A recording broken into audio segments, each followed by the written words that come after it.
The horizon will always appear perfectly flat, regardless of altitude.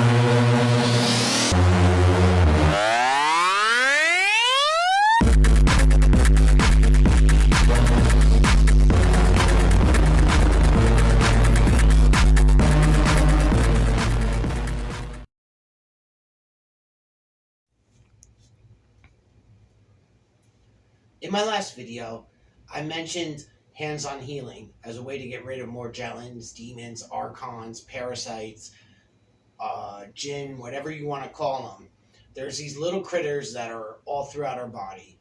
And one way to get rid of them is by training your hands to sense differences in energy fields and just kind of going along your body like this and sort of moving your fingers a little bit to generate a little extra energy. And when you find a disturbance, just center in on it, wait a little bit, and eventually you'll feel the disturbance come out. Sometimes a little grain of sand will come out as well.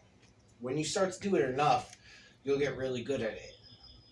And what I like to do sometimes also is to close my eyes while I'm doing it and look for a little light in that field of blackness that I'm seeing. And focus where I'm seeing the light and kind of start to move those lights that I see around a little bit, spin them in spirals, and that kind of helps me focus the energy and get rid of the blockages, because these parasites are parasites, but they're also blockages in your toroidal field, your body's natural bioelectrical magnetic force, chi energy. So these parasites seem to have the ability to move in any direction.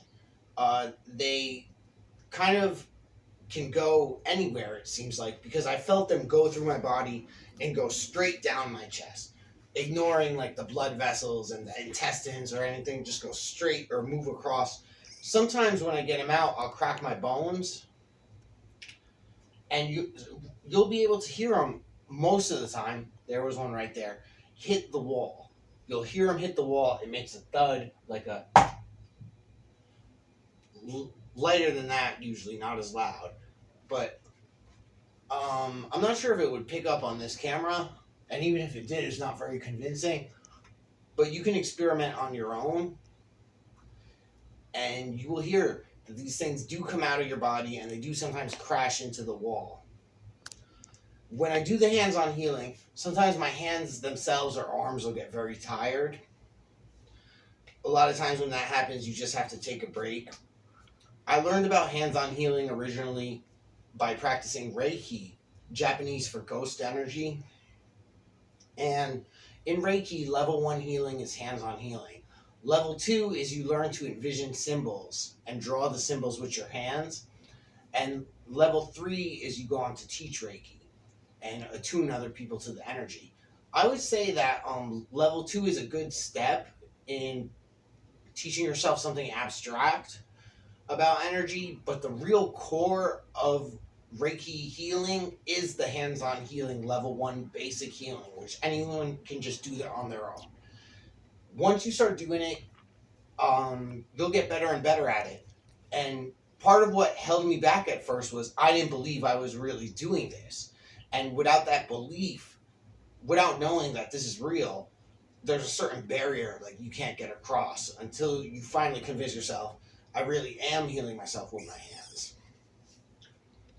When I have an area that's inflicted, I'll focus on it, scan it with the hands, and usually come down to one spot. And I'll focus on that point and try to remove it. And I always do things in threes.